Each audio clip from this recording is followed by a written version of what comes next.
दोनों रिएक्शन कौन कौन से थे? एक एलिमिनेशन रिएक्शन था, ठीक है, और एक रिएक्शन विद मेटल था। जब रिएक्शन विद मेटल में कुछ चीजें भूल रहे हैं, हमको एक कुछ याद कर लें। इरफान भाई कल आए थे? हाँ, कल तुम दिखे नहीं थे। हाँ, बहुत हंसी आ रही है। एक मिनट जरा मुझे बताइए, ग्रिगनार्ड्स रिएजेंट क्या होता है? मेरी मुस्कुराहट पे न जाना, मैं मन ही मन बहुत गालियां देता हूं, ठीक है। दीपक शर्मा कल आए थे? नहीं आए थे, पता चल जाता है कि नहीं आए थे, क्योंकि कल तुम्हारी इसी दौरान फ्रेंड रिक्वेस्ट आई थी फेसबुक पर। मतलब घर पे रह के फेसबुक चला रहे होगे? हाँ, यहाँ पे नहीं, यही चला रहे थे। चलो ठीक है। क्या होता है ग्रिगनार्ड्स रिएजेंट? एक लाइन में अगर बताना हो तो कोई कैसे बता सकता है? Alkyl magnesium halide. इसको ऑर्गेनोमेटेलिक कंपाउंड कहते हैं। ऑर्गेनोमेटेलिक यौगिक होता है जिसमें कार्बन और धातु के बीच बंध होता है, वो धातु होती है मैग्नीशियम। ये बहुत ही ज्यादा अभिक्रियाशील यौगिक होता है, जिसको हम लोग सामान्यतः ईथर के अंदर रखते हैं, ड्राई ईथर के अंदर रखते हैं, जिससे ये किसी भी प्रोटॉन डोनर के साथ चमक रही है, ठीक है, किसी भी प्रोटॉन डोनर के साथ ही अभिक्रिया करके हाइड्रोकार्बन बना लेता है, ठीक। और हाइड्रोकार्बन का मतलब अभिक्रिया रुक गई। पहलवान, हाइड्रोकार्बन जितने होते हैं, हाइड्रोकार्बन में जो अल्केन होता है, alkane CmH2n+2, methane, ethane, propane, butane, pentane, hexane, heptane, नहीं हो रहा, चलो कोई बात नहीं। तो इनको पैराफिन्स भी कहा जाता है। कोई बता सकता है इसको पैराफिन क्यों कहते हैं? अल्केन को पैराफिन्स। आगे हम तब तक लिखते हैं सब्स्टिट्यूशन रिएक्शन। यार तो पिंक कलर हो गया यार, अच्छा कर।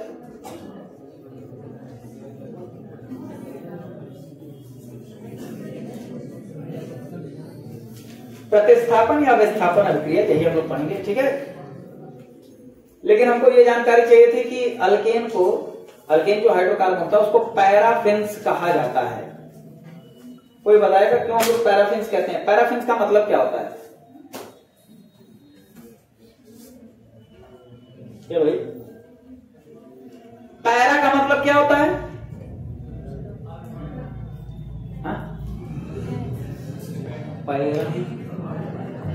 पैरा का मतलब होता है लेस, लो, कम, है नहीं चुकी।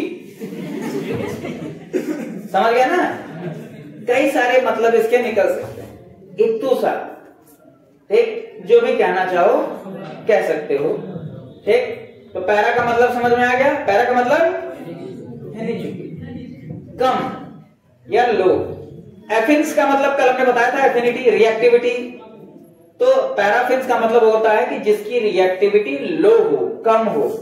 हाइड्रोकार्बन्स में अल्केन, अल्कीन और अल्काइन 3 हाइड्रोकार्बन होते हैं, जिसमें से अल्केन जो होता है उसकी रिएक्टिविटी सबसे कम होती है, ये किसी से रिएक्ट नहीं करते हैं। फॉर एग्जाम्पल, ठीक, एक मास्टर साहब थे, वो एग्जाम्पल के तौर पर और फॉर एग्जाम्पल दोनों को मिला करके बोलते थे। फॉर एग्जाम्पल के तौर पर, अब वो हम लोग को संधि का विच्छेद करना पड़ता था। फॉर एग्जाम्पल या एग्जाम्पल के तौर पर दोनों अलग अलग चीजें हैं ना, वो बोल देते थे फॉर एग्जाम्पल के तौर पर, ठीक। फॉर एग्जाम्पल के तौर पर संदीप बाबू फेमस आदमी, हम लोग वैसलीन का नाम सुना है ना? वैसलीन पेट्रोलियम जेली होती है, वो हाइड्रोकार्बन होता है। वैक्स जो मोम होता है हाइड्रोकार्बन होता है। मोबिल जानते हो कि नहीं? 3 घंटा पर वो लीक कर जाता है, ठीक है। गाड़ी वाड़ी मैकेनिक है क्या? राय सर की गाड़ी तुम्हें खराब किए देखा? नहीं, बनाए नहीं थे बेटा, तुम ले गए थे, ठीक, बनाने के लिए ले गए थे, ठीक, पर बड़ा परेशान हुए थे उसके बाद। ये टाइम देख लेना भाई, काटना पड़ेगा, नहीं तो उससे तो कोई गाड़ी नहीं बनवाएगा। फिर परेशान थे, क्या बताइए। सुनो ध्यान से, हाँ काटते नहीं, देखते हो क्या पूरा वीडियो तुम लोग? ठीक है, अच्छा चलो कोई बात नहीं, ये भी नहीं कटेगा, कौन इतना मेहनत करेगा, तुम ही लोग तो हो, अपने लोग हो। ठीक, सुनो ध्यान से, अब जाते हैं। तो इसकी रिएक्टिविटी कम होती है, इसीलिए इनको लोग क्या बोलते हैं, कौन कौन कर रहा पहले इसको हो गया बेटा। पैराफिन्स का मतलब जिसकी रिएक्टिविटी कम हो। सब्स्टिट्यूशन रिएक्शन देख लेते हैं, यहाँ पर तीसरा हमारा था। सब्स्टिट्यूशन रिएक्शन दो तरह का होता है, एक होता है न्यूक्लियोफिलिक और एक होता है इलेक्ट्रोफिलिक। ठीक, एक होता है नाभिक स्नेही और एक होता है इलेक्ट्रॉन स्नेही। बात समझ आ रही कि नहीं? तो इसमें जो सबसे इंपॉर्टेंट है, जो परीक्षा में आएगा ही आएगा, लिख लो, पेपर में छप चुका है, ठीक है, बोर्ड पेपर लीक का है, बोर्ड परीक्षा में यह इससे संबंधित प्रश्न जो आज अभी बताएंगे वो कंफर्म है, आएगा ही आएगा। पिछले 150 से 200 सालों से लगातार चलते आ रहा है, ठीक है, एग्जाम में आ रहा है। ठीक, और तुम्हारे जैसे बैल पिछले 150 से 200 सालों से लगातार पढ़ रहे हो, लगातार जो है उसको छोड़ करके आते हैं। आज जो है रिकॉर्ड तोड़ दो तुम लोग। अच्छा, कितने नंबर का है तो पढ़ोगे, क्या तो 70 नंबर का यही बस आ जाए? तुम लोग इतने बैल हो तो भी कुछ नहीं कर पाओगे, महाबैल हो। ठीक, सब्स्टिट्यूशन रिएक्शन देख लेते हैं, आसान सा रिएक्शन है। रिएक्शन क्या है पहले इसको देख लिया जाए। ठीक, देख भाई यहां पर देखो, यह है कार्बन CH,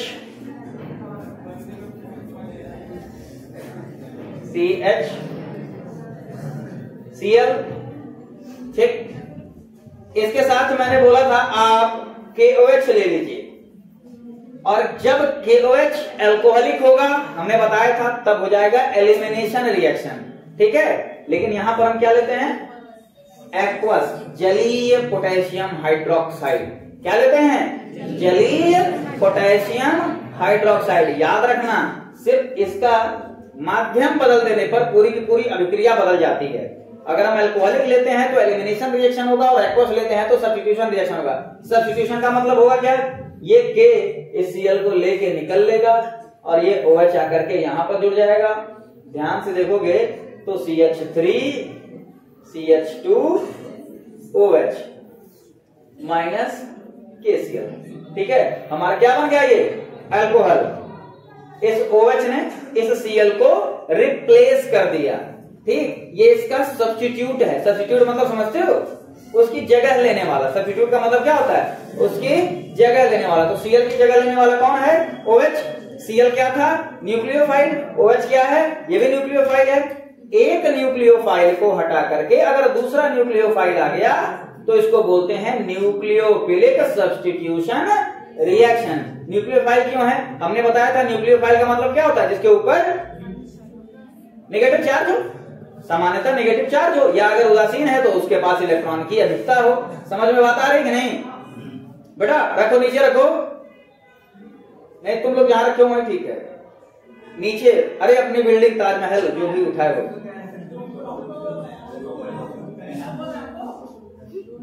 उठाया कौन है?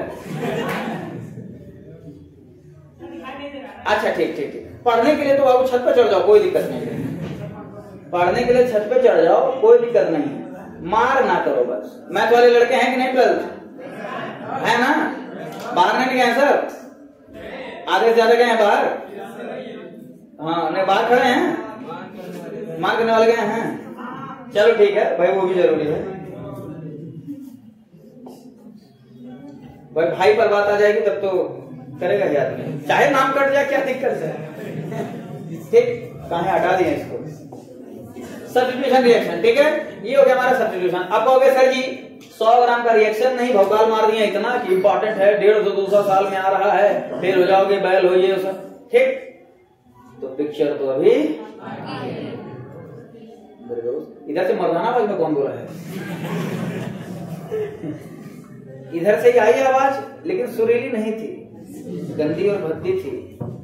ठीक है, ध्यान से देखते हैं कि क्या चीज। अब ये जो न्यूक्लियोफिलिक सब्स्टिट्यूशन है, ये हमारा दो तरह का होता है। केमिकल काइनेटिक्स सब पढ़े हो, केमिकल काइनेटिक्स सब पढ़े हो ना? अरे एक दिन हम ही आए थे, साथ पढ़ा रहे थे। अरे मैथ में आए थे, याद आ रहा है? तुम लोग बायो में हो क्या? अच्छा, मैथ वाले को मार करते हैं। हाँ, लड़कियां भी कहेंगे क्या मैथ वाले मार करते हैं? चाहते हैं सब ये सब कि 2 बार इन सबको सुनाए। जैसे बोले लड़कियां भी क्या मार कर लेना है। देखो बंद कर दो। 2 तरह के न्यूक्लियोफिलिक सब्स्टिट्यूशन रिएक्शन होते हैं। ध्यान से बात सुनो, पीछे बात नहीं। 2 तरह के न्यूक्लियोफिलिक सब्स्टिट्यूशन रिएक्शन होते हैं और वो कौन कौन से हैं, क्या क्या है, पहले ध्यान से समझ लो, फिर देखेंगे कि इससे संबंधित क्वेश्चन कैसे पूछे जाते हैं और फिर अगर तुमको कुछ भी नहीं समझ में आए तो भी कैसे क्वेश्चन को हल कर सकते हो। ठीक, अभी चक्कर में बैठे ना रहना कि बताइए करिए, समझे कौन जरूरत, ये समझ में ना आए तो भी कैसे क्वेश्चन हल किया जाए। ठीक है, इस चक्कर में बैठे ना, समझ लोगे तो ढंग से कर लोगे ना, अपने मन से कर लोगे। ध्यान से सुनो, सब्स्टिट्यूशन रिएक्शन हमारा 2 तरह का होता है, एक मैं बताऊंगा, एक अपने आप बता देंगे। एक है SN1 और एक है SN2। SN1 रिएक्शन और SN2 रिएक्शन, इसका मतलब क्या होता है इस चीज को समझते हैं और फिर एक एक एग्जांपल से इसका मैकेनिज्म देखेंगे और फिर जो क्वेश्चन पूछा जाता है कि कौन SN1 देगा कौन SN2 देगा ये देखेंगे। बात समझ आ रही कि नहीं? SN1 का फुल फॉर्म अगर किसी को पता हो तो बता दे। Substitution nucleophilic. ठीक है, 1 से क्या है? हाँ कौन बोल रहे थे? तो इसको हम लोग इधर से ना बोल करके ऐसे बोलते हैं, यूनिमॉलिक्यूलर न्यूक्लियोफिलिक सब्स्टिट्यूशन रिएक्शन। ठीक है, कुछ ऐसे ही फुल फॉर्म इसका लिखा जाता है। ठीक है, जैसे एमबीबीएस होता है ना, बैचलर ऑफ मेडिसिन, बी वाला पहले बोल देते हैं, वही वाला हाल है। बाइमॉलिक्यूलर न्यूक्लियोफिलिक सब्स्टिट्यूशन रिएक्शन, बात समझ में आ रही कि नहीं? इसका मतलब है यूनिमॉलिक्यूलर न्यूक्लियोफिलिक सब्स्टिट्यूशन रिएक्शन और SN2 है तुम्हारा बाइमॉलिक्यूलर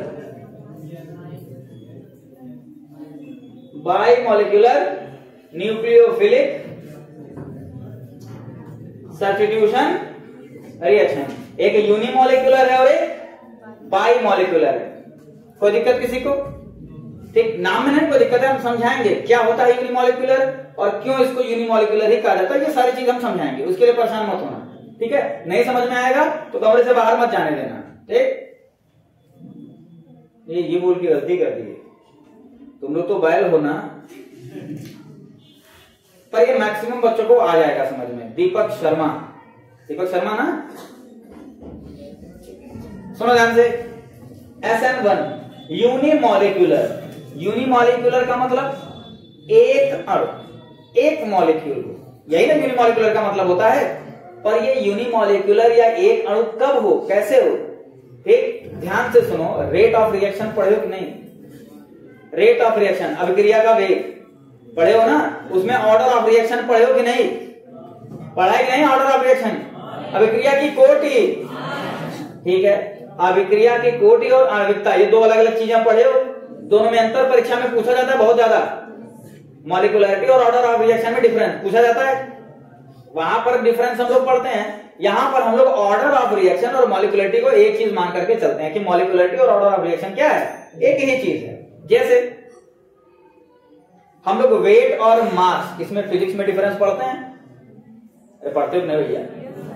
लेकिन यहां पर वेट और मास, केमिस्ट्री में वेट और मास में कोई बहुत अंतर नहीं पढ़ते हैं। ठीक है, वेलोसिटी और स्पीड में अंतर पढ़ते हो कहां पर? फिजिक्स में। केमिस्ट्री में हम वेलोसिटी और स्पीड को लगभग एक ही चीज मान करके चलते हैं। तो वैसे यहां पर ऑर्डर ऑफ रिएक्शन और मॉलिक्यूलरिटी को लगभग एक ही चीज मान करके चलो। तो यूनिमॉलिक्यूलर का मतलब हो गया जिसमें जो रेट ऑफ रिएक्शन है, ध्यान से मेरी बात सुनो पीछे, जो रेट ऑफ रिएक्शन है, जो स्पीड है रिएक्शन की, वो सिर्फ और सिर्फ एक मॉलिक्यूल के सांद्रता पर निर्भर करता है। समझ में आ रही बात की नहीं? ध्यान से मेरी बात सुनो, समझ में आ जाएगा। अगर किसी रिएक्शन की स्पीड एक ही अणु की सांद्रता पर निर्भर करती है तो उसको बोलते हैं यूनिमॉलिक्यूलर रिएक्शन। क्या बोलते हैं? Unimolecular reaction. उसमें चाहे जितने जो है पार्टिसिपेट कर रहे हो, ठीक है, कितने भी रिएक्टेंट पार्टिसिपेट कर रहे हो, अगर एक ही अभिकारक की, एक ही अभिकर्मक की सांद्रता पर अगर रेट ऑफ रिएक्शन डिपेंड कर रहा हो तो उसका ऑर्डर कितना हो जाएगा, एक। और उसी को हम लोग ऑर्डर ऑफ रिएक्शन और मॉलिक्यूलरिटी हमने बोला ना, यहाँ पर एक ही चीज समझेंगे, यूनिमॉलिक्यूलर रिएक्शन। समझ में आ रही बात की नहीं? बाईमॉलिक्यूलर का मतलब क्या हो गया? बाईमॉलिक्यूलर का मतलब हो गया इसमें जो रिएक्शन की स्पीड होगी या जो रेट ऑफ रिएक्शन होगा, ठीक है, अभिक्रिया का वेग होगा, वो दो मॉलिक्यूल के कंसंट्रेशन पर डिपेंड करेगा, यानी कि दो अणु की सांद्रता पर निर्भर करता है। समझ में आ रही बात की नहीं? यूनिमॉलिक्यूलर का मतलब क्या हो कि रिएक्शन की स्पीड एक अणु की सांद्रता पर निर्भर करे। बाईमॉलिक्यूलर का मतलब रिएक्शन की स्पीड दो मॉलिक्यूल की सांद्रता पर निर्भर करे। समझ में आ रही बात की नहीं? तो अब एक एक चीज का एग्जांपल लेकर के पढ़ते चला जाए। सबसे पहले हम लोग नेक्स्ट जो पढ़ने जा रहे हैं वो है unimolecular SN1 reaction. SN1 reaction का हम एग्जांपल लेते हैं। SN1 रिएक्शन का हम लोग एग्जांपल लेते हैं और फिर इस चीज को समझा जाए। ध्यान से मेरी बात सुनो पीछे वालों। CH3 C CH3 CH3 Cl, ऐसी कितनी तबीयत खराब हो गई लग रहा है। OH माइनस, OH माइनस लिख दे, कोई समस्या? अरे KOH है, पोटेशियम से कोई बहुत मतलब है नहीं। अरे एक्वस लिया गया है, पोटेशियम हमारा अलग हो जाएगा। OH माइनस आया, इससे Cl को हटाया, C CH3 CH3 CH3 OH plus Cl minus अलग हो गया। मैंने OH आया, Cl माइनस को हटा दिया। अब यही Cl माइनस पोटेशियम के साथ लेके भैया कहीं निकल लिया होगा। भैया तिलकधारी, अरे यार डेली सोते हो छठी पीरियड में यार, एक दिन तो यार छोड़ दिया करो, आज मत सो, आज पढ़ लो, इंपॉर्टेंट चीज है, ठीक है? आगे बैठ जाओ। बहुत अच्छे लगते हो तुम हमको, एकदम छेना के रसगुल्ले जैसे, ठीक है? आगे बैठो। इरफान के पीछे आ जाओ, आगे आ जाओ, आगे आ जाओ। अरे पूरा सफेद है भाई, एकदम रसगुल्ले जैसे। आगे आ जाओ, नींद नहीं आएगी, आगे आ जाओ। बस भाई बस, तुम लोग ना बोलना, बड़ी मार मारेगा। बैठ जाओ, बैठ जाओ। कैसे बाबू है वो? ठीक, शांत रहो। ए पीछे, हाँ शांत रहो। तो अपने आप के समझा था कि Cl माइनस है। अब सुनो, इसका मैकेनिज्म देखते हैं। कहोगे कहाँ है सर जी मैकेनिज्म देखना जा रहे हैं? कहाँ है मैकेनिज्म देखने जा रहे हैं? मेरा मन मैकेनिज्म इसलिए देखने जा रहे हैं क्योंकि हमें ये चीज देखनी है कि भैया इसमें कितने अणु पार्टिसिपेट कर रहे हैं। दो अणु साथ दिख रहे हैं अभिकारक की नहीं? कितने अभिकारक दिख रहे हैं भैया? कितने दिख रहे हैं? जोर से बोलिए, कितने अभिकारक दिख रहे हैं? खाए नहीं हो क्या? देखो, लड़कियों की तरफ से आवाज नहीं आ रही, बच जा रहे हो।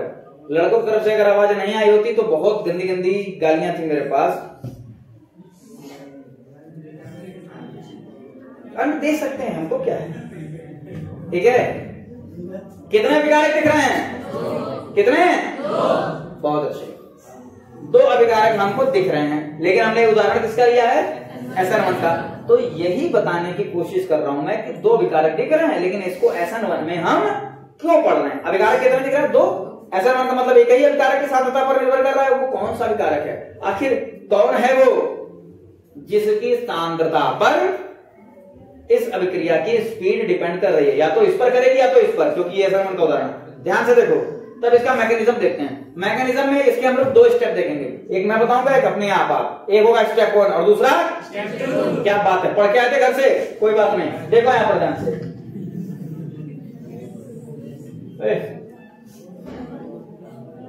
पूरा बोर्ड में गड़बड़ हो जाता है। स्टेप 1, स्टेप फर्स्ट देखते हैं ध्यान से।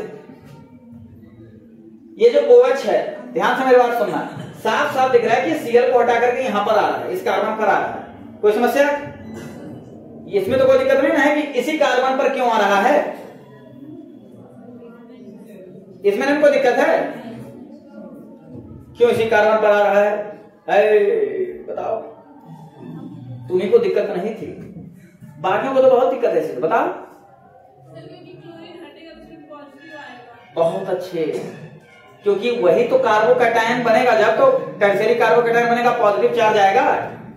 ध्यान से सुनो, कार्बन हैलोजन बॉन्ड क्या है? पोलर बॉन्ड है, ध्रुवीय बंध है, इसी के ऊपर तो पॉजिटिव चार्ज है, तो OH इसी कार्बन पर आकर के जुड़ेगा। वरना कार्बन तो बहुत है, पर बात जो इस कार्बन में है वो समझ गए कि नहीं? कोई बात नहीं, और समझते हैं। इतना देर से व्हाइट बोर्ड चल रहा है, सुबह से ही एक गर्मी फेंक रहा है बाहर, लीक करेगा हाजी। सुनो ध्यान से, इस पर आकर के जुड़ेगा। ध्यान से सुनो, पीछे लाइट नहीं क्या? ठाकुर तो क्यों? कोई बात नहीं, ध्यान से देखो, जब तक चलेगा तब तक चलाएंगे। इस पर आकर के जुड़ेगा। अच्छा, ये OH न्यूक्लियोफाइल है, मतलब समझ लो निगेटिवली चार्ज है। क्लोरीन में इलेक्ट्रोनेगेटिव है, विद्युत ऋणात्मक है कि नहीं? ये जब सामने से अटैक करने की कोशिश करेगा, ध्यान से मेरी बात सुनना, सामने से अटैक करने की कोशिश करेगा, इस कार्बन पर जाने की कोशिश करेगा, तो क्लोरीन जाने ही नहीं देगा। क्लोरीन बोलेगा आओ आओ, बता आओ भाई, ये भी इलेक्ट्रोनेगेटिव, वो भी इलेक्ट्रोनेगेटिव, तो रिपल्सन होगा एकदम ठेलम ठेल। ठीक मत बोलो बेटा, हमारी आवाज तो ठीक थी, तुम्हारी जैसे बाराबंकी स्टेशनों पे समोसा और चना बेच रहे हैं करके, कोल्ड ड्रिंक का बेचते थे, वैसे थी आवाज। हरीश वर्मा की आवाज सुन लिया आप लोगों ने?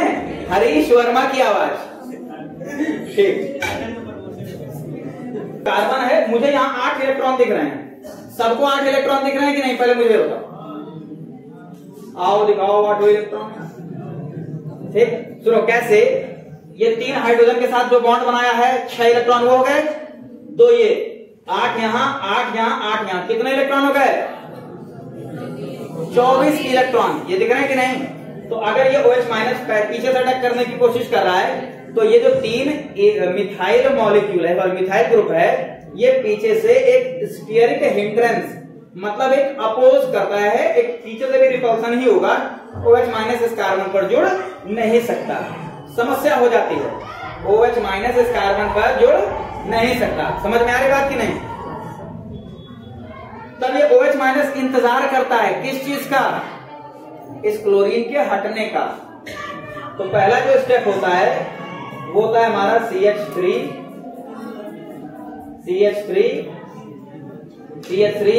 Cl। इस बॉन्ड के टूटने का इंतजार करता है कि बॉन्ड टूटे, और इसके बॉन्ड को तोड़ने के लिए वो भेजता किसको है? पोटेशियम को। कहता है बेटा जाओ पहले क्लोरीन को हटाओ, क्लोरीन जब हटेगा तभी तो वो सटेगा। समझ में आ रही बात की नहीं है? तो पहले वो क्लोरीन को हटाता है, पीछे बात नहीं बेटा। बाहर वैसे ही छोटे छोटे सब हल्ला कर रहा है, पता नहीं कहां है सर, इतना खा लिया MDM में कि पता नहीं, चिल्लाए जा रहे हैं सर। देखो ध्यान से, तो क्लोरीन को हटाना है, ठीक है? तो ये बॉन्ड टूटेगा। अब ये बॉन्ड टूटेगा तो मुझे ये बताओ कि होमोलिटिकली टूटेगा या हेटेरोलिटिकली? मतलब होमोलिटिक क्लीवेज या हेटेरोलिटिक क्लीवेज? हेटेरोलिटिक। कंफर्म है ना?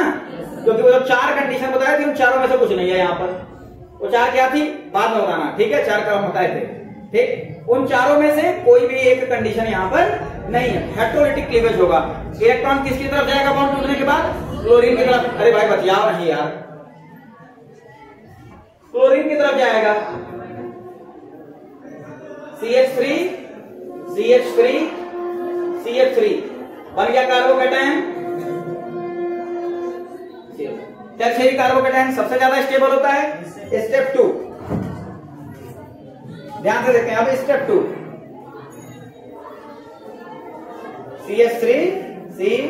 CH3 कार्बोकैटायन प्लस, अब OH माइनस आसानी से आकर के जुड़ सकता है इसमें कि नहीं? CH3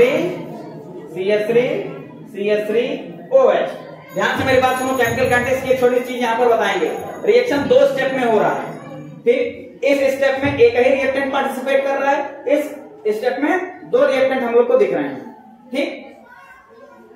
हम कौन से स्टेप से मॉलिक्यूलरिटी पता करते हैं? कौन सा स्टेप होता है? स्लोएस्ट। बहुत अच्छे। तो क्लीवेज ऑफ बॉन्ड स्लो होगा या फॉर्मेशन ऑफ बॉन्ड स्लो होगा? क्लीवेज ऑफ बॉन्ड, ये धीरे धीरे टूटता है, ठीक है?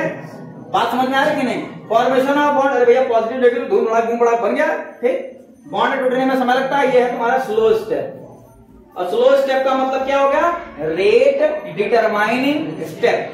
रेट डिटरमाइनिंग स्टेप का मतलब क्या होगा कि इसी से हम रिएक्शन की रेट पता करते हैं, स्पीड पता करते हैं, और इस स्टेप में जितने रिएक्टेंट होते हैं वही उसकी मॉलिक्यूलरिटी हो जाती है। तो ये SN1 का एग्जांपल हो गया कि नहीं? हो गया ना। SN1 का मतलब ही क्या हुआ? यूनिमॉलिक्यूलर न्यूक्लियोफिलिक सब्स्टिट्यूशन रिएक्शन, मतलब ऐसा रिएक्शन जिसमें एक ही मॉलिक्यूल की सांद्रता पर अभिक्रिया का वेग निर्भर कर रहा हो। अभिक्रिया का वेग यहाँ पर दो तरह की अभिक्रियाएं दिख रही हैं। कौन सी अभिक्रिया पता करेंगे? जो स्लो होगी, जो धीरे होगी। धीरे यही वाला हो रहा है, इसमें एक ही रिएक्टेंट है, इसलिए ये यूनिमॉलिक्यूलर न्यूक्लियोफिलिक सब्स्टिट्यूशन का एग्जांपल है। समझ में आ रही बात की नहीं? समझ में आ रही बात ना? आगे बढ़े, बढ़ गए आगे, ठीक। अब आगे बढ़े, ठीक है। अब लेते हैं एग्जांपल किसका? SN2 का। SN2 का एग्जांपल लिया जाए, ध्यान से सुनो। CH एक मिनट, हम भी कोशिश भी नहीं कर रहे कि राइटिंग थोड़ी अच्छी बने। अब हम कोशिश करते हैं,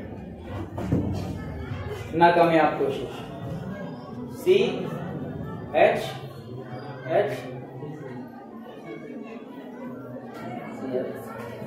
प्लस OH माइनस। ध्यान से मेरी बात सुनो भाई, पीछे बैठे हुए नाले, लाइट आ गई है, टेंशन फ्री, आ गए। अरे भाई मेरी बात सुनो, आ गए।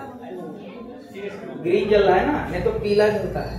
Yellow yellow dirty fellow. देखो ध्यान से, ये OH माइनस है, अब ये Cl, अब ये कार्बन के साथ 3 हाइड्रोजन बने हैं। अब सवाल ये उठ रहा है कि ये 3 हाइड्रोजन इस तरफ क्यों बने? अभी तक जितने भी हाइड्रोजन तुम लोगों ने बनाए हैं वो कैसे बनाते थे? एक ऐसे ऊपर की तरफ, एक इधर की तरफ और एक इधर की तरफ, ऐसे बनते थे कि नहीं हाइड्रोजन? इस हाइड्रोजन को थोड़ा सा अलग बनाया गया है। सवाल क्या है? इस हाइड्रोजन को अलग क्यों बनाया गया है?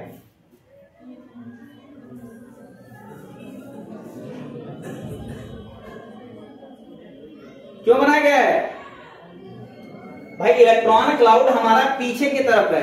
देखो ध्यान से सुनो, जब भी ऐसे 3D स्ट्रक्चर बनाते हैं पीछे, जब भी ऐसे 3D स्ट्रक्चर बनाया जाता है तो उसमें हमें संदीप बहुत सारी चीज दिखाने की जरूरत पड़ती है कि बॉन्ड हमारा कहां कहां बना है, ठीक है। ये क्लोरीन जब आएगा इधर तो क्लोरीन के ऊपर नेगेटिव चार्ज होता है कि नहीं? होता है। ये इलेक्ट्रॉन है कि नहीं? ये इसको रिपेल करते हैं, इलेक्ट्रॉन क्लाउड को पीछे ठेलते हैं। तो जब भी हमारा मिथाइल क्लोराइड टाइप का कुछ भी बनेगा तो पेन लाइए, पेन, 3 पेन लाइए, मैं स्ट्रक्चर बना करके दिखाता हूं।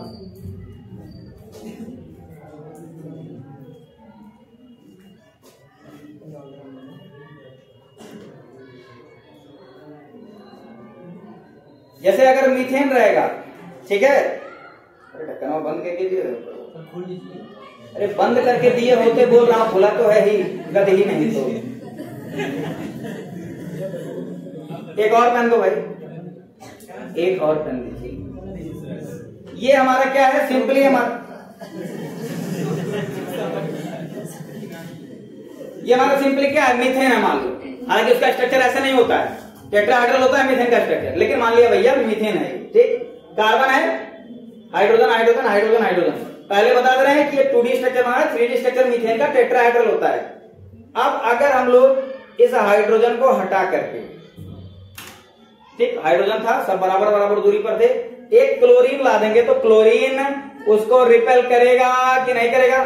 दूर भेजेगा कि नहीं भेजेगा? अरे भैया ये इलेक्ट्रॉन अब थोड़ा सा रिपल्सिव फोर्स से महसूस करेंगे, ठीक है।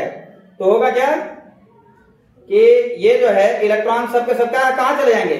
ऐसे पीछे चले जाएंगे, और ये हमारा क्लोरीन ऐसे बन जाएगा। तो यहां एक हाइड्रोजन, यहां एक हाइड्रोजन और यहां एक हाइड्रोजन, इस तरह से आ जाता है इस क्लोरीन के कारण। समझ में आ रही बात की नहीं? समझ में आ रही बात की नहीं? ठीक, ले लीजिएगा भैया पेन। हरीश वर्मा नालायक पेन ले लेना अपना, हरीश वर्मा। कहां गया भाई? क्लीन कर दें क्या?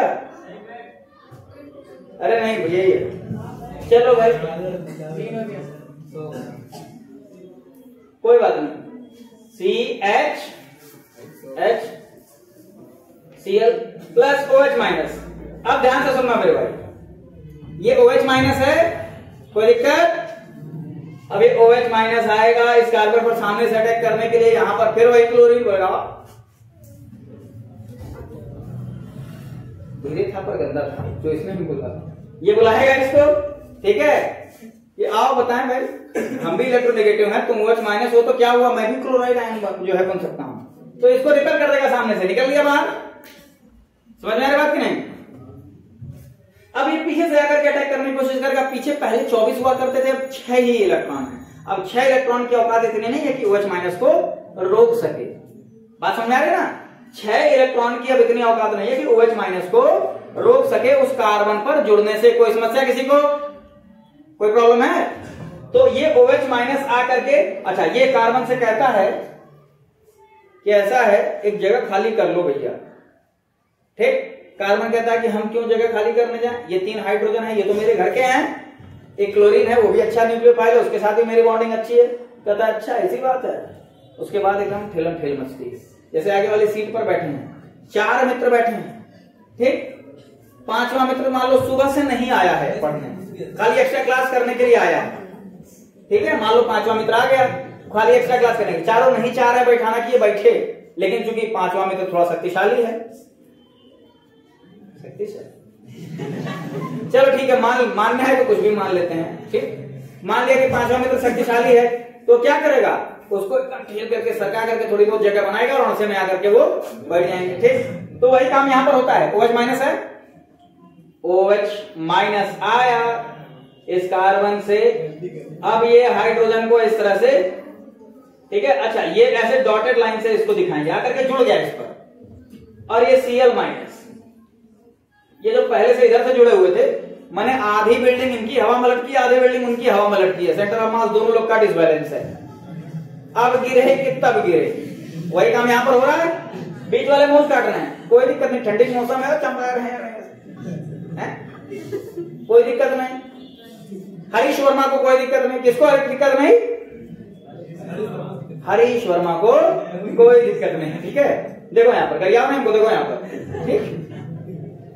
अब यहां पर कोई समस्या नहीं है भाई। अब क्या है कि जो उधर बैठा हुआ है नालायक, जो सबसे लास्ट में बैठा हुआ है, उसको दिक्कत होगी, कहेगा वे झूठे आकर के बैठ गए यहाँ पर, हम ही उठ के चल जाते, हम ही उठ करके चले जा रहे हैं। तो ये जो क्लोरीन है, अच्छा ये 3 हाइड्रोजन से कहता है कि यार तुम तो घर के आदमी, तुम तो मित्र आदमी हो, तुम ना जाओ, एक क्लोरीन है बाहरी आदमी है, किनारे बैठा है, इसको धीरे से निकाल लेते हैं। तो होता क्या है, C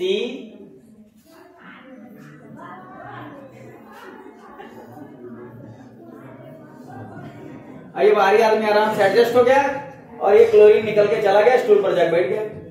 बात समझ आ रही कि नहीं? ये क्लोराइड आयन निकल गया, स्टूल पर जाकर के बैठ गया। अच्छा ये रिएक्शन के बीच में बना हुआ रिएक्शन इंटरमीडिएट है, ये संभव नहीं है। एक बात बताओ, ये संभव है कि कार्बन जो है 4 वैलेंसी, 4 आदमी की जगह 5 आदमी बैठे हुए हैं, थोड़ी देर के लिए तो हाँ एडजस्ट हो गए, लेकिन ये रिएक्शन के बीच में होता है। 4 घंटा अगर इसे बैठने के लिए कह दिया जाए तो बैठ नहीं पाओगे, 3 की जगह पर 4 आदमी। तो ये रिएक्शन के बीच में बनने वाला एक रिएक्शन इंटरमीडिएट है, इसको न लिखो तो भी कोई दिक्कत नहीं, ठीक? समझाने के लिए था। एक ही स्टेप में सिंगल स्टेप रिएक्शन है। इस रिएक्शन में कितने रिएक्टेंट पार्टिसिपेट कर रहे हैं? 2। कितने रिएक्टेंट पार्टिसिपेट कर रहे हैं? 2। इसलिए कौन सा रिएक्शन है? SN2 by molecular nucleophilic substitution reaction. किसी को कोई दिक्कत? By molecular nucleophilic substitution reaction में किसी को कोई दिक्कत है? अब इसको देखते हैं सवाल कैसे पूछे जाएंगे, ठीक? तुम लोगों ने एक चीज ध्यान दी होगी, ध्यान दिए कि नहीं? क्या ध्यान दिया? एक चीज, वो कौन सी चीज है उसको देखो ध्यान से। SN1 में तुम लोगों ने देखा होगा कि हमने टर्शियरी अल्किल हैलाइड लिया था, CH3Cl,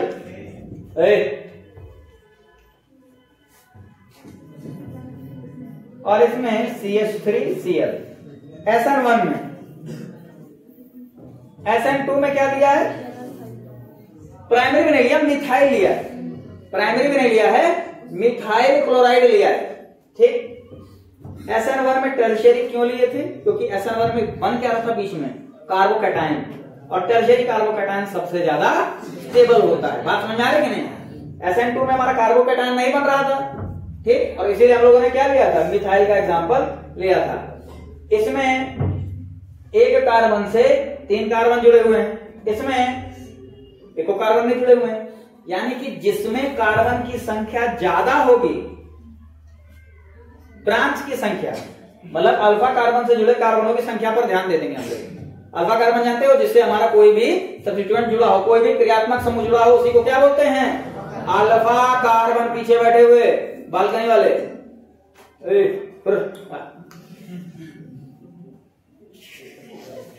बकरी चराती थी क्या अभी चराती है? भेड़? कौन भैंस बोला उधर भाई? भैंसे बैठ के नहीं चिक चिक चिक चिक कर रही है ना लायक। अब सुनो ध्यान से पीछे, जिसमें अल्फा कार्बन से जुड़े कार्बनों की संख्या ज्यादा, वो किस टाइप के रिएक्शन दे रहे हैं, SN1। जिसमें अल्फा कार्बन से जुड़े कार्बनों की संख्या ज्यादा, SN1। जिसमें अल्फा कार्बन से जुड़े कार्बन की संख्या कम, SN2। किसी को कोई समस्या, कोई प्रॉब्लम नहीं है, ठीक। अब जब प्रश्न पूछा जाएगा तो प्रश्न कैसे पूछा जाएगा उसको देख लिया जाए। प्रश्न आ गया इस तरह से,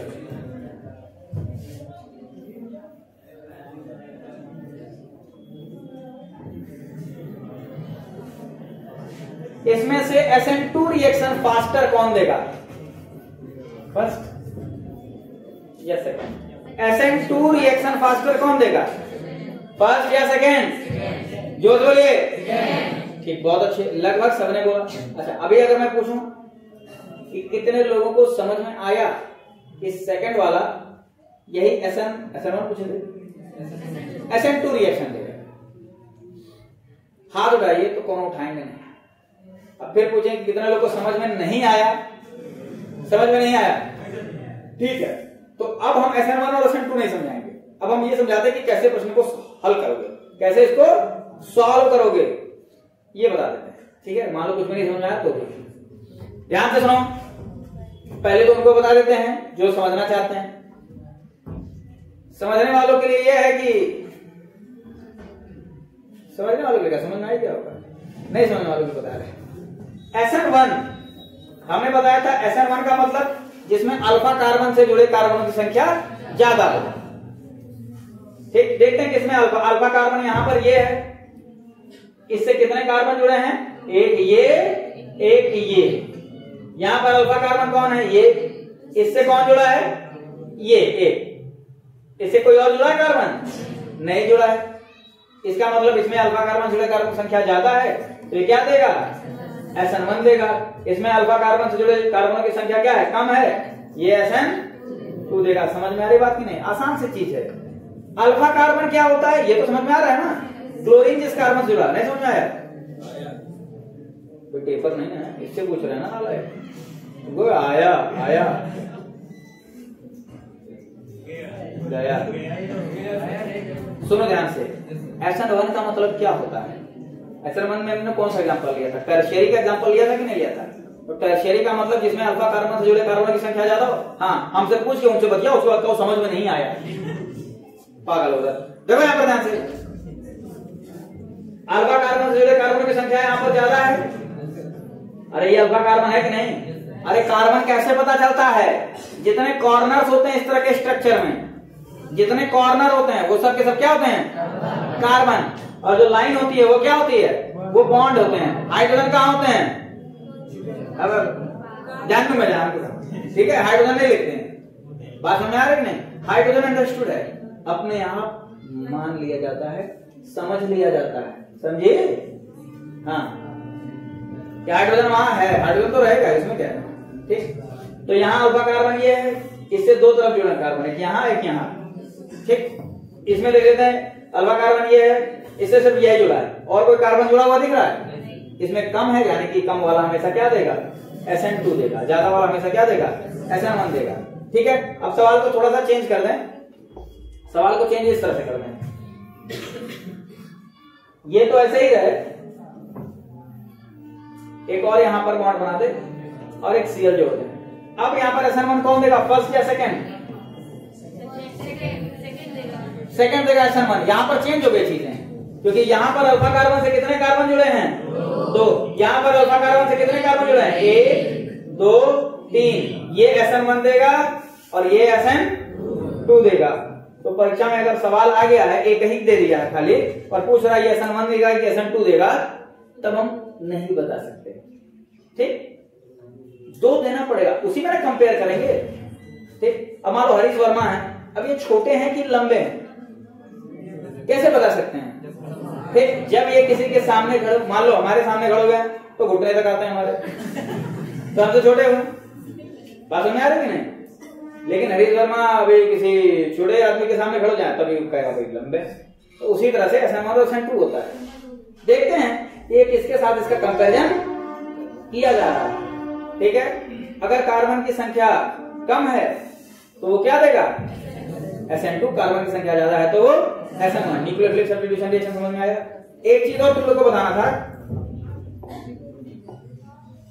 ये जो इलेक्ट्रॉन का क्लाउड है ये इधर से पूरी तरह से इस तरफ हो गया ना, जैसे छाता होता है ना, छाता, बरसात हो रही है, छाता लेके चले, उसी में आंधी आती है तो छतवा लेके चलो तो छतवा उलट जाता है।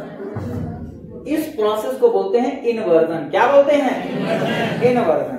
किसका इनवर्जन है? बॉन्ड का इनवर्जन है। ठीक है, ये इसका आइसोमर होता है भैया। ये क्या होता है? ये इसका आइसोमर है। किस तरह का आइसोमर? Optical isomer. क्या बोलते हैं? Optical isomer. एक टी टाइप होगा, एक एल टाइप होगा। ये भैया ये भी इसी चैप्टर में है, इसीलिए ये चैप्टर लंबा और चौड़ा है। बात समझा रहे कि नहीं? लंबाई कैसे देख रहे हैं, कितने दिन लग रहे हैं, चौड़ाई कैसे, कितना लंबा क्लास लग रहा है, कितना। तो लंबे भी है और चौड़े भी। डेली 1.5 घंटा पढ़ रहे हो और पिछले 4-5 दिन से पढ़ रहे हो, पर ये चैप्टर है कि खत्म होने का नाम ही नहीं ले रहा है। पढ़ो तो भी नहीं खत्म हो रहा है, खिड़की से बाहर देखो तो भी नहीं खत्म हो रहा है।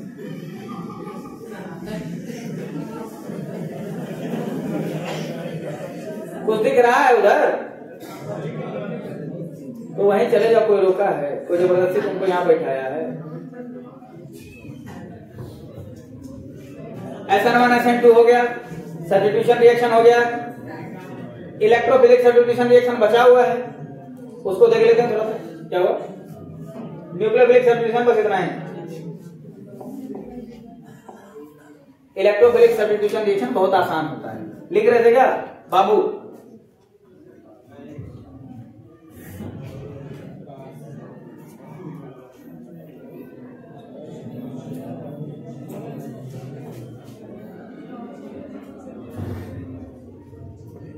Electrophilic substitution. इलेक्ट्रोफिलिक सब्स्टिट्यूशन का मतलब क्या हुआ? कोई इलेक्ट्रोफाइल यहां पर आएगा, ठीक है, हाइड्रोजन को हटाएगा और आकर के जुड़ जाएगा।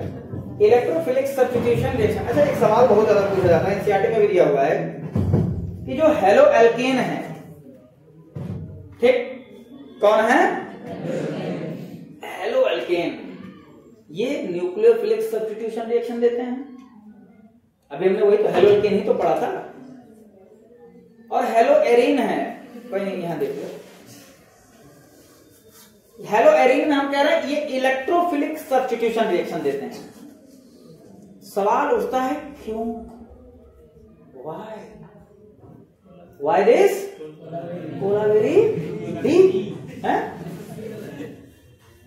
क्या बड़ा?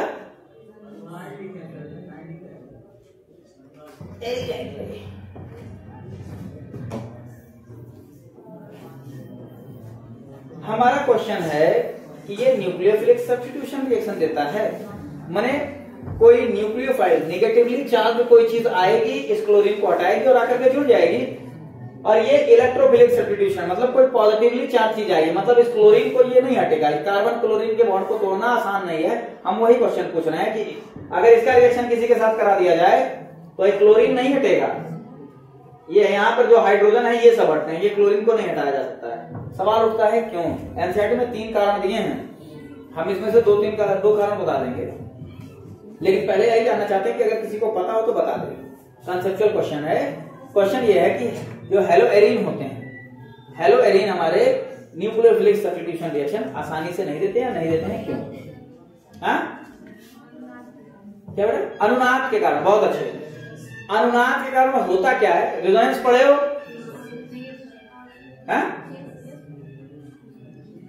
यस सर, वो बात नहीं है। अनुनाद पढ़े हो? अनुनाद का नाम सुने हो? कुछ संख्या बढ़ेगी।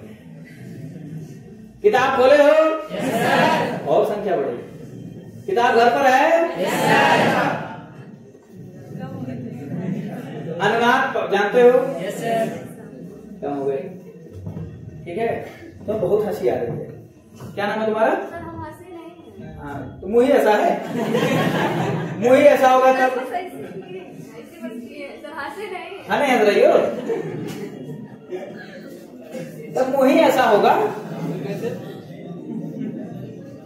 ये मुंह है वही। क्या नाम है? सोनम राव। अरे बाप रे, मेरे साथ एक सोनम नाम की लड़की पढ़ती थी, मर गई। मर गई। तुमको भ्रम है। वो भी बहुत हंसती थी, बहुत बुरी मौत मरी।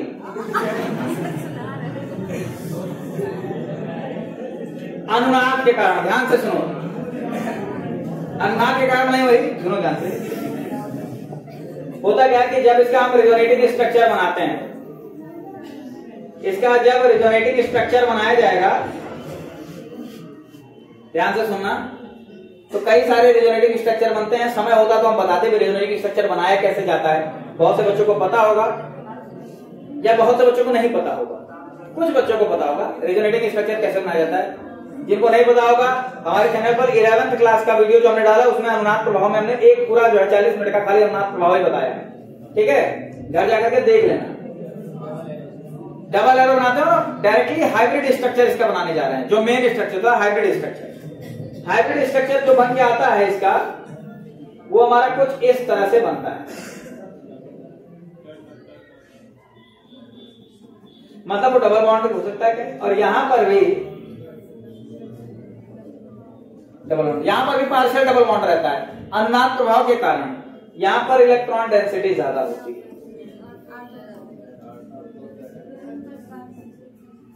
जो पहला कारण है, ये न्यूक्लियोफिलिक सब्स्टिट्यूशन रिएक्शन नहीं देते हैं, मतलब कार्बन हेलोजन बॉन्ड को तोड़ना मुश्किल होता है। जो पहला और मेन कारण है वो क्या है?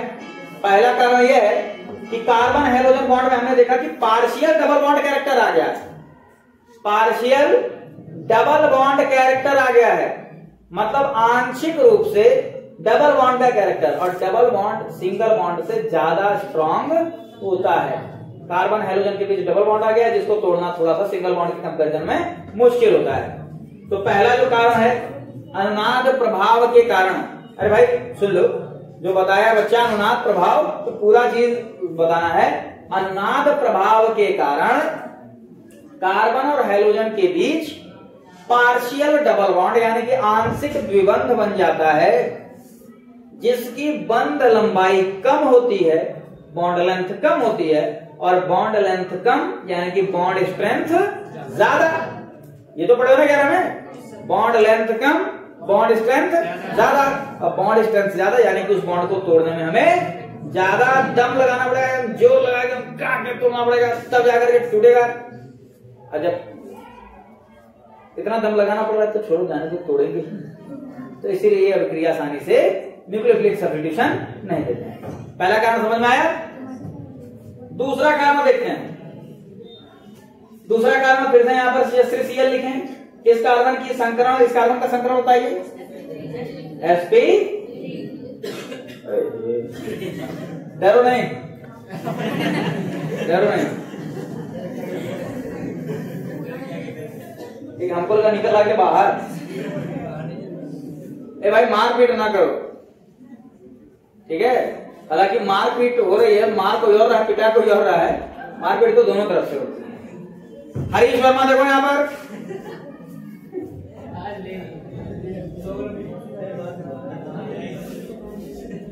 इसकी हाइब्रिड स्टेट क्या है? sp2, ध्यान से बात को सुनना। sp2 इसमें s का कैरेक्टर कितना है 33%, इसमें s का कैरेक्टर कितना है 25%। s का कैरेक्टर इसमें ज्यादा है कि नहीं, पहले बताया थे हम शायद पहले दूसरे दिन, s का कैरेक्टर इसमें ज्यादा है। s का कैरेक्टर मतलब विद्युत ऋणात्मक कैरेक्टर। विद्युत ऋणात्मक कैरेक्टर का मतलब कार्बन और हाइड्रोजन के बीच जो भी इलेक्ट्रॉन है उसको ये अपनी ओर अट्रैक्ट करता है, अपनी ओर खींचता है, जिसके कारण बॉन्ड लेंथ और कम हो जाती है, बॉन्ड स्ट्रेंथ बढ़ जाती है, और बॉन्ड स्ट्रेंथ बढ़ जाती है यानी कि बॉन्ड को तोड़ना बड़ा मुश्किल होता है, और ये बॉन्ड को नहीं तोड़ता है, न्यूक्लियोफिलिक सब्स्टिट्यूशन रिएक्शन नहीं देता है। ये दो कारण पर्याप्त हैं।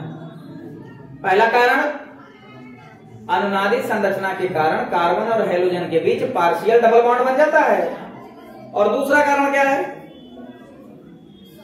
इसके sp2 संकरण के कारण इसके कार्बन के अंदर विद्युत ऋणात्मकता थोड़ी सी बढ़ जाती है, जिसके कारण क्या करता है वो कार्बन और हाइड्रोजन के बीच जो भी इलेक्ट्रॉन पेयर है उनको अपनी तरफ अट्रैक्ट करता है, जिससे बॉन्ड लेंथ कम हो जाती है, बॉन्ड स्ट्रेंथ बढ़ जाती है, और बॉन्ड को तोड़ना बड़ा मुश्किल हो जाता है। क्लियर है इतना, समझ में आ रही बात?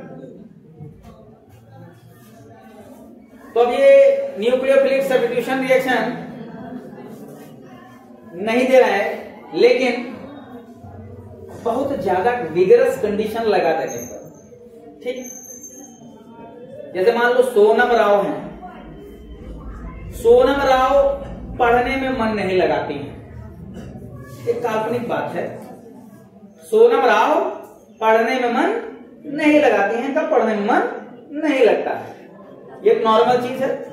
ठीक वैसे जैसे ये न्यूक्लियोफिलिक सब्स्टिट्यूशन रिएक्शन नहीं देता है, लेकिन इनके घर वाले डंडा, लाठी, भाला, फरसा, फावड़ा, कुदाल, बर्छी, कृपाण, बेलचा लेके पहुंच गए, और डेली सुबह शाम 15 मिनट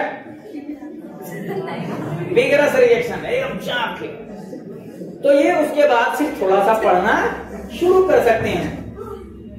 कर सकते हैं कि नहीं? अरे भाई इतना अगर कोई टॉर्चर करे तो आदमी पढ़ ही लेगा, तो वही काम इसके साथ होता है।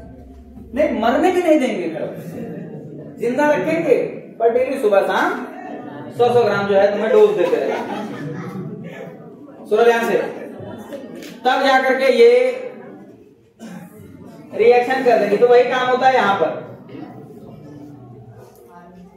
सोनम राव जल्दी बताओ, ये क्लोरीन है, अगर हम 623 केल्विन टेम्परेचर लगा दें,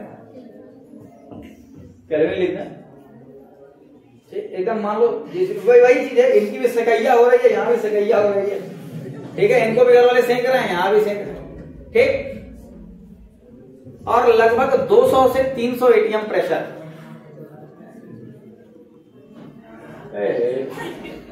डरो नहीं भाई, 200 से 300, ये जो 300 की तरह नहीं लग रहा है, ये एक्चुअल में 300 ही है, ठीक, 200 से 300 एटीएम प्रेशर। अच्छा, ये कितना प्रेशर होता है किसी को पता है? एक एटीएम प्रेशर का मतलब कितना होता है बता दें हम? एक एटीएम का मतलब होता है 10⁵ यानी कि 10⁵ न्यूटन पर मीटर स्क्वायर। लगभग कितना ही होता है? 3 हाथियों के वजन के बराबर का दाब, ठीक। 200 एटीएम मतलब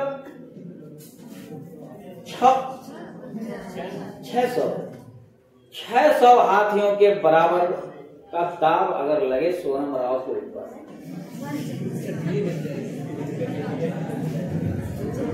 तब ये पढ़ना शुरू करें, तब जाकर के 600 से 900 एटीएम प्रेशर अगर लगे, सॉरी 900 हाथियों बराबर का वजन लगाया जाए इनके ऊपर, मैंने प्रेशर बढ़ा दिया जाए, दाब बढ़ा दिया जाए, तब जाकर के, अरे भाई एक्वस केवच भी लेना है, तब जाकर के ये आसानी से अभिक्रिया OH करेंगे और Cl- हमारा बाहर निकलेगा। समझ में आ रही बात कि नहीं? कोई दिक्कत किसी को? एक और तरीका है, एक और तरीका है, ये सब तुम सोचे नहीं थे, तुम लोगों को बताएंगे, क्योंकि तुम लोग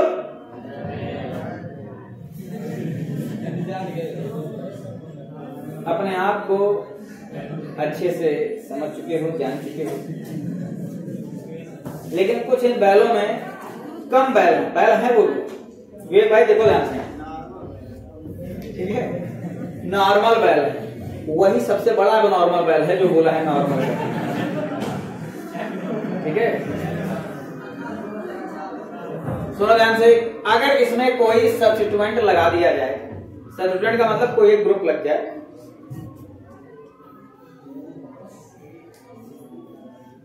इलेक्ट्रॉन विथड्रॉइंग ग्रुप जानते हो कितने तरह के होते हैं? 2 तरह के होते हैं, एक इलेक्ट्रॉन विथड्रॉइंग और एक इलेक्ट्रॉन डोनेटिंग, EWG और EDG। एक कोई ऐसा हमने ग्रुप लगा दिया इसमें, मान लो NO2 लगा दिया, कोई समस्या किसी को? ये NO2 ग्रुप इसमें लगा दिया हमने, ये NO2 ग्रुप क्या है? EWG है, इलेक्ट्रॉन विथड्रॉइंग ग्रुप है। अब कहोगे सर जी ये हमें कैसे पता चलेगा? मैं बता रहा हूं, मैं यहाँ किस लिए हूँ बता रही। वाह बहुत तेज हो, पढ़ के आओ क्या घर से? हरीश वर्मा पढ़ के आओ क्या घर से? हरीश वर्मा बहुत तेज आदमी। सुनो ध्यान से, इलेक्ट्रॉन में ड्राइंग ग्रुप का मतलब होता है इलेक्ट्रॉन को अपनी तरफ खींचने वाला ग्रुप, अपनी तरफ आकर्षित करने वाला समूह। ये पता कैसे चलेगा कि कोई ग्रुप इलेक्ट्रॉन विद ड्राइंग है कि इलेक्ट्रॉन डोनेटिंग है? तो मेरी बात सुन लो ध्यान से, अगर किसी भी कंपाउंड से, किसी यौगिक से अल्किल ग्रुप जुड़ा है, वही इलेक्ट्रॉन डोनेटिंग होगा, बाकी सब के सब इलेक्ट्रॉन विद ड्राइंग होते हैं। समझ में आ रही बात की नहीं? मतलब अगर कहीं पर CH3 जुड़ा है तो वही इलेक्ट्रॉन डोनेटिंग होगा, C2H5 जुड़ा है वही इलेक्ट्रॉन डोनेटिंग होगा। जितने समूह होते हैं वो सब के सब क्या होते हैं? इलेक्ट्रॉन विथड्रॉइंग होते हैं, इलेक्ट्रॉन को अपनी तरफ खींचने वाले ही होते हैं। बाकी ये मिथाइल ग्रुप के अल्किल ग्रुप को छोड़ करके पीछे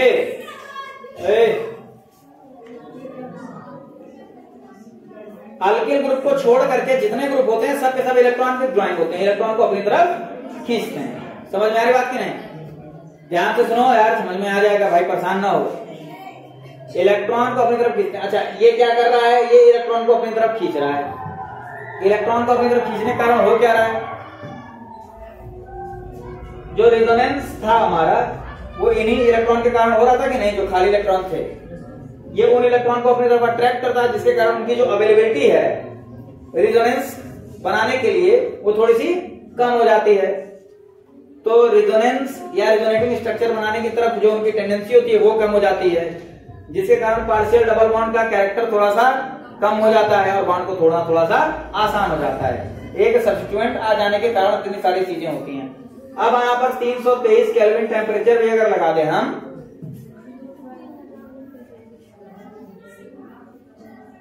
तो क्या होगा? यहां पर OH आकर के जुड़ जाएगा, KOH लेंगे, एक्वस KOH लेंगे। बात समझ में आ रही कि नहीं?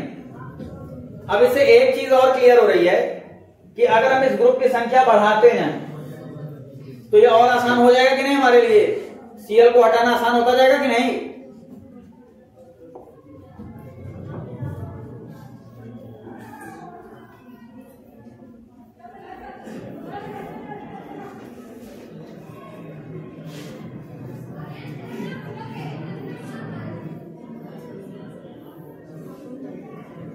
तीन थे सब्स्टिट्यूएंट आ गया है भाई दीपक, 3 NO2 आ गया है, 3 NO2 आ गया है, तब हमारे लिए Cl को हटाना बहुत आसान हो गया है। इतना आसान हो गया है, इतना आसान हो गया है, इतना आसान हो गया है कि बहुत आसान है।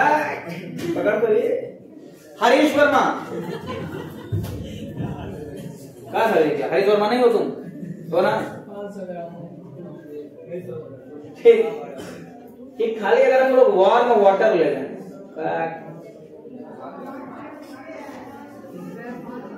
वार्म वाटर, मैं H2O ले लें, KOH लेने की भी जरूरत नहीं है, ठीक है? H2O ले लें, तब भी ये क्या होगा? Cl हट जाएगा और यहां आ जाएगा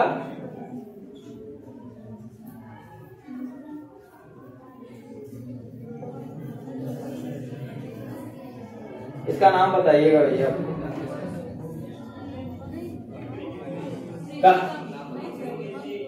हाँ बहुत अच्छे, IUPAC नेम पे बता दो इसका। हाँ सही बता रहा हूं, और तो बोलो अरे पूरा बोलो भाई। 2,4,6 ट्राई नाइट्रोफिनॉल, ठीक। और कॉमन नेम इसका क्या है? सही तो बोल रहे थे, तुम ही बोल रहे थे ना, क्या बोल रहे थे? पिक्रिक अम्ल, पिक्रिक एसिड, नाम क्या है इसका? पिक्रिक अम्ल या पिक्रिक एसिड। कोई समस्या किसी को? छाप लो।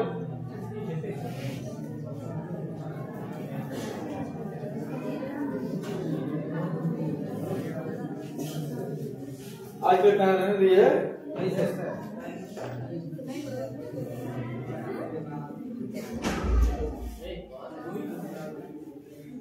एक मिनट रुको, जब पिक्रिक हम लोग छापो, तुम लोग भला नहीं करो तो करिया नहीं पा रहे हैं।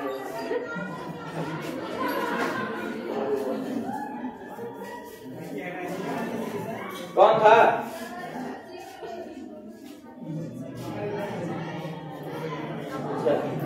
जब उधर जाओ, उधर जाओ, उधर जाओ। भैया है रंजीत, वो वहां पड़ रहा है।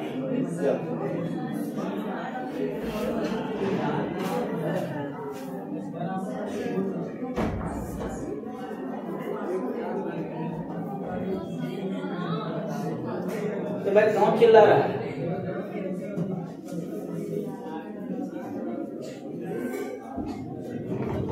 पिक्रिक अम्ल बन गया। और अब क्रिया देख लीजिए,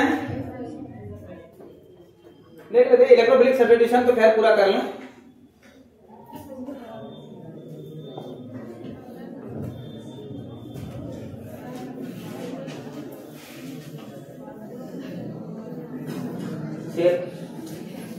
अब सुनो ध्यान से पीछे। अगर हम लोग इलेक्ट्रोफिलिक सब्स्टिट्यूशन कराते हैं तो सबसे पहले कराते हैं हैलोजिनेशन।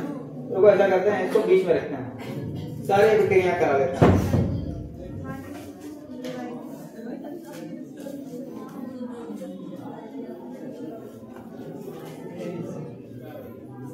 पहले इसका रिएक्शन कराते हैं कैसा? हैलोजिनेशन। क्या भाई यहां देखो,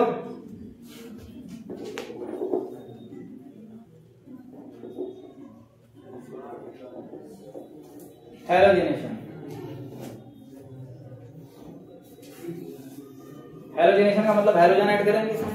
क्या भाई कहां नाच रहा हो तब से? अजीब बात है। इधर मुड़ना है, पीछे देख रहा है, नक्शा चेंज हो जा रहा है तुम लोगों का। कोई वहां बैठ रहा है, वहां कूद के चला जा रहा है, एक मेरा भाग जा रहा है। हो गया, वो बोला था वो प्रचार करने के लिए अपना प्रोजेक्ट वाला। कहां है?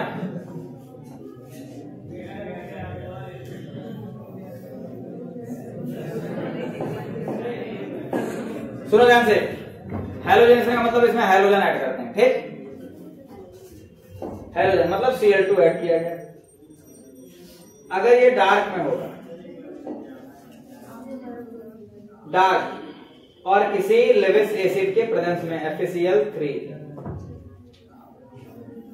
तो क्या होगा? ऑर्थो पैरा डायरेक्टिंग है ये, तो या तो ऑर्थो पे आकर के जुड़ जाएगा, मेजर होगा पैरा। कैसे पता चला कि ये ऑर्थो और पैरा है? हाँ? हाँ? कैसे पता चला? बस पता है, हम बता देंगे ना। अगर नहीं पता होगा तो पहचान करना बता देंगे। कैसे हम लोग पहचान करते हैं कि कोई ग्रुप ऑर्थो पैरा डायरेक्टिंग है, कौन सा मेटा है? हाँ, तो वही हम बताएंगे कि कैसे पता चलेगा कि माइनस चार्ज आएगा। हाँ, तो वही बताएंगे कि बिना रेजोनेंस के कैसे पता चल जाएगा। और नहीं जानने का मन है तो बताओ, हमको तो बड़ी जोर से टीचिंग लगी है। देखो, अगर किसी रिंग के साथ एक ऐसा ग्रुप जुड़ता है, ध्यान से मेरी बात सुनो, काम की चीज है। अगर रिंग के साथ ऐसा ग्रुप जुड़ा है जिसके पास लोन पेयर ऑफ इलेक्ट्रॉन है, तो वो ऑर्थो पैरा डायरेक्टिंग होगा, ठीक। जिसके पास लोन पेयर ऑफ इलेक्ट्रॉन नहीं है वो मेटा डायरेक्टिंग होगा। ये यूनिवर्सल ट्रूथ है, इसको याद रखना। फॉर एग्जाम्पल के तौर पर, ठीक है, इसे क्लीन करो। नहीं, क्लीन नहीं करेंगे, अगले पेज पर बता दे रहे भाई, आ जाएंगे। जैसे मान लिया, अच्छा, लोन पेयर पता कैसे चलेगा? ये पता करना पड़ेगा। जैसे मान लो ये OH है, ऑक्सीजन के वैलेंस शेल में कितने इलेक्ट्रॉन? चल जाओ वही वॉलीबॉल मैदान में ना लाए। अच्छा तुम्हारी शक्ल पहचान लिए, यहां से गिर गई है तो देखने से कोई लाभ है? देखते रहोगे तो उठ जाएगी। लड़कों को पहचान लो, कल मिल लिया जाएगा वहां। लड़की है अब तुम्हें मिलना। ध्यान से सुनो, OH ऑक्सीजन के संयोजी कोश में कितने इलेक्ट्रॉन? कितने कितने? 6 इलेक्ट्रॉन। कितनों ने बंद बनाए हैं? कितने खाली है? कोई कितने खाली हैं? कितने पेयर खाली हैं? और 2 पैरा डायरेक्टिंग है। कोई समस्या? अरे बोलो नहीं। हाँ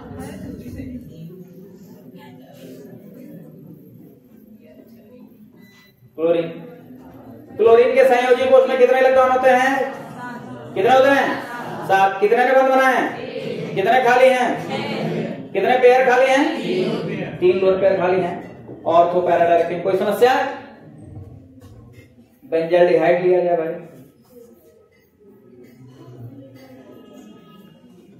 benzaldehyde CHO।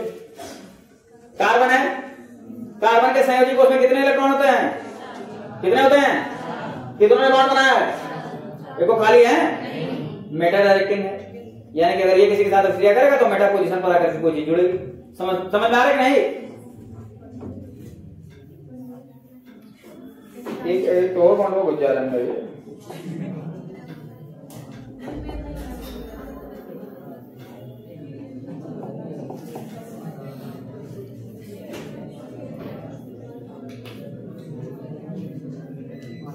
NH2।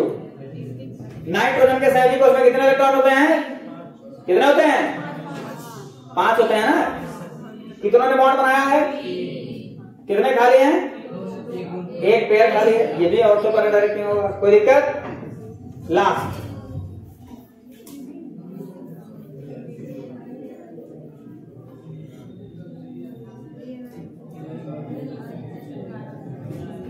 Nitro group. Nitrogen के संयोजी कोश में कितने इलेक्ट्रॉन होते हैं?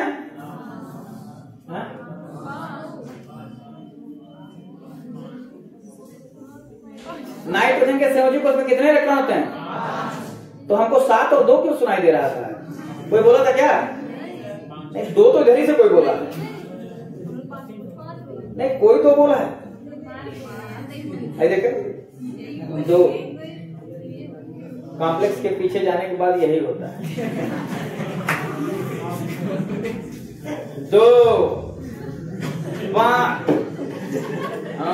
7 इलेक्ट्रॉन प्रोटॉन। जो मन में आया वो बोल दिया, मुंह खोला भक से बोला, बात खत्म, ना लाया। अच्छा इस वाले नाइट्रोजन के संयोजी कोश में 5 इलेक्ट्रॉन है, इसमें 2 हो जाएंगे, पता नहीं कैसे। नाइट्रोजन के संयोजी कोश में कितने इलेक्ट्रॉन? 5। कितनों ने बंद बनाया है? 5 ने बनाया है मेरे भाई। कोऑर्डिनेट बॉन्ड में भी दोनों इलेक्ट्रॉन पार्टिसिपेट करते हैं। कितनों ने बनाया है? 5। ठीक, अब इसके पास कितने इलेक्ट्रॉन बचे? 1 भी नहीं।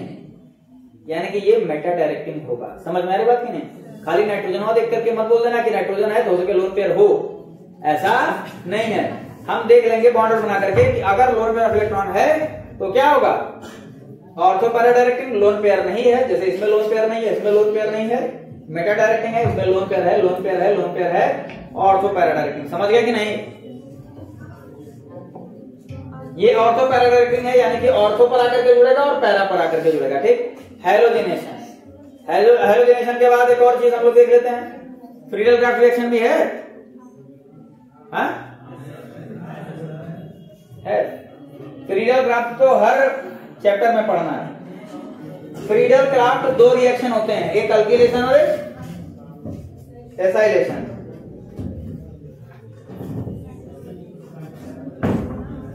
अल्किलेशन और एसाइलेशन।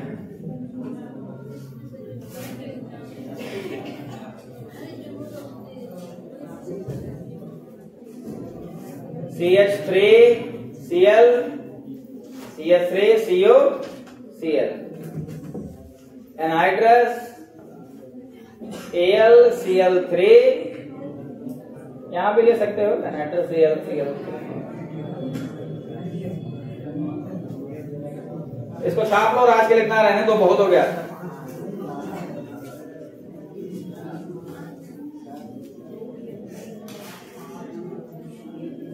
इसका नाम बताओ, ऊपर वाले का नाम बताओ भाई। अरे कौन लोग नाम बताओ यार।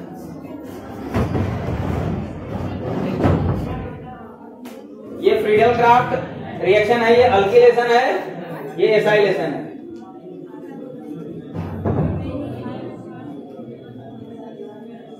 भाई अगर नाम पता हो तो बताओ, घुनुर घुनुर ना करो। हाँ बताओ भाई।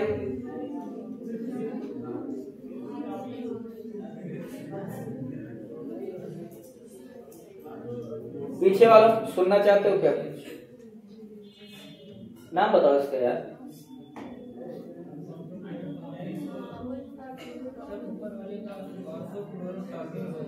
ऑर्थोक्लोरोटोलुइन, बहुत अच्छे। या 2-क्लोरोटोलुइन बोल दो। ठीक, नीचे वाले का नाम, नीचे वाले का नाम जानना जरूरी है क्योंकि कन्वर्जन में पूछ दिया जाता है। 2-क्लोरो तो समझ गए होगे, इसी का नाम होना समझ में आ रहा होगा। कीटोन टाइप का कुछ लग रहा होगा। 2-क्लोरो एसिटोफिनोन, 2-क्लोरो एसिटोफिनोन।